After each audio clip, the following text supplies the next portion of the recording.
দুআষাৰ ক'বৰ কাৰণে কমিটিয়ে দিয়া সুবিধাৰ কাৰণে ৮২ চনৰ পৰা বা ৮৫ চনৰ পৰা আৰম্ভ হোৱা নহয়।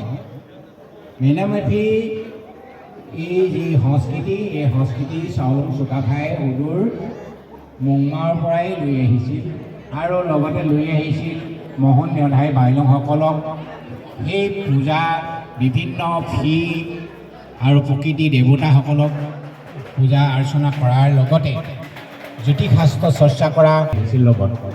গতিকে আমাৰ মানুহখিনি প্ৰকৃততে ৰাজনীতিৰ পৰা আঁতৰত থাকি আৰু একেধাৰে সাহিত্য সংস্কৃতি আৰু ভাষা সংস্কৃতি আৰু ধৰ্মীয় সংস্কৃতিৰ লগত জড়িত হৈ আছিল। কিন্তু সময়ৰ সোঁতত আমাৰ চাউফাসকলে এই স্থানত আহি পশ্চিমৰ পৰা গলা যে হিন্দু ধৰ্মৰ বিভিন্ন অনুষ্ঠান প্ৰতিষ্ঠান আৰু অৱতাৰী পুৰুষসকলৰ সান্নিধ্যত আহি ইয়াত তেখেতসকলে প্ৰথমতে ভাগৱতী বৈষ্ণৱ ধৰ্ম গ্ৰহণ কৰিছিল। তাৰ পাছতে আমাৰ চাউফা ৰুদ্ৰসিংহই সুদূৰ বাংলাদেশৰ পৰা কৃষ্ণচন্দ্ৰ ন্যায় বাগীশক আনি শিৱশাক্ত ধৰ্ম পালন কৰিবলৈ লৈছিল। আৰু এটা সময়ত এনেকুৱা হৈছিল, গুৰুসকল যোৱাৰ পাছত তেখেতসকলৰ ভক্তসকলে বিভিন্ন শাখাত বিভক্ত হৈ গৈছিল। বিভিন্ন শাখাত বিভক্ত হৈ ভক্তই হাজিৰা হৈছিল। আহোমসকলৰ গুৰু বেলেগ আছিল, আউনতি সত্ৰাধিকাৰকে আদি কৰি কৃষ্ণচন্দ্ৰ ন্যায় বাগীশ এইসকল আছিল তেখেতসকলৰ গুৰু। আৰু ইয়াৰ প্ৰজাসকলৰ বিভিন্ন ক্ষেত্ৰত অনিৰুদ্ধদেৱৰ শিষ্যত্ব গ্ৰহণ কৰি মায়াময়া ছেকশ্যন গ্ৰহণ হৈছিল। আৰু এটা সময়ত সেই শিষ্যসকল আৰু বিভিন্ন খেলৰ শিষ্যবোৰৰ মাজত কাজিয়া হৈছিল আৰু বিভিন্ন ভুল ত্ৰুটিৰ ফলত নিজৰ মাজত খোৱা কোমোৱাৰ ফলত আমাৰ সাম্ৰাজ্যখনৰ মানুহবিলাকৰ শক্তি ক্ষয় হৈছিল, ধন ক্ষয় হৈ জনবল সকলো ধ্বংস হৈ গৈছিল। লাহে লাহে আমাৰ আহোম ৰাজ্যৰ মেৰুদণ্ড ভাগি গৈছিল।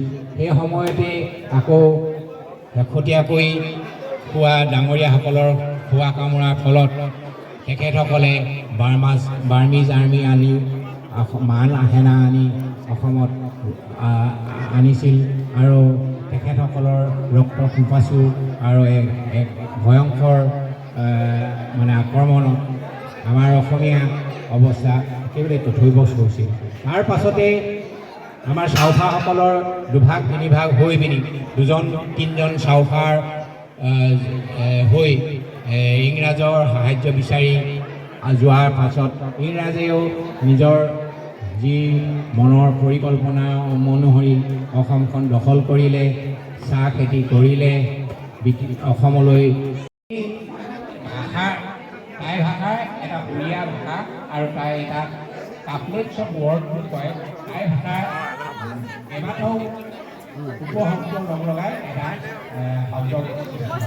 এই শব্দটোৰ অৰ্থ পোনপটীয়াকৈ তৰ্পণ বুলিও উল্লেখ আছে, কিন্তু তৰ্পণটো নহয়। আমাৰ চাউফা চুকাফা, চাউলুং চুকাফা। তাৰ পাছত বিভিন্ন ৰজাসকল আছে, গদাধৰ সিংহকে আদি শক্তি বুলি কোৱা হয়। আমাৰ লেংডনৰ পিছতে আমাৰ টাই অন্য হিন্দু ধৰ্মৰ বিশ্বাসৰ মতে নহয়, টাই আহোমে প্ৰকৃতিবাদক বিশ্বাস কৰে। প্ৰকৃতিয়ে ঈশ্বৰ, অৰ্থাৎ প্ৰকৃতিক আমি ঈশ্বৰ বুলি প্ৰাৰ্থনা কৰোঁ। প্ৰকৃতি মানে কি? এখানে নদীখন এটা প্ৰকৃতি, পানী প্ৰকৃতি, পৃথিৱীখন প্ৰকৃতি। গতিকে খাওখাম হৈছে পানী আৰু অন্ন বা এই শক্তিৰ অধিকাৰী। গতিকে আজি তাৰিখত আমি সেই প্ৰকৃতিক আমি আজি সেৱা জনাইছোঁ আৰু আইলাং দিনক আমি প্ৰাৰ্থনা জনাইছোঁ। আইলাং দিন হৈছে আমি য'ত থিয় হৈ আছোঁ, য'ত আমি খাৰা হৈ আছোঁ, এই হৈছে পৃথিৱী বা মাটি। এই মাটি গৰাকী বুলি এজনক ধৰা হয়, তেওঁ হৈছে আইলাং দিন। আৰু আইলাং দিনৰ আমি পূজা আজি বা সেৱা জনাইছোঁ। তাৰপিছত এই লেংডন আছে, তাৰ পাছত জাচিংফা বুলি কোৱা হয়। জাচিংফা হৈছে চাউ মলিক মলাই। জাচিংফা অকলে এটা শক্তি নহয়। লাউকি জাচিংফা পূজাক জিকে আদি যি পণ্ডিত পৰি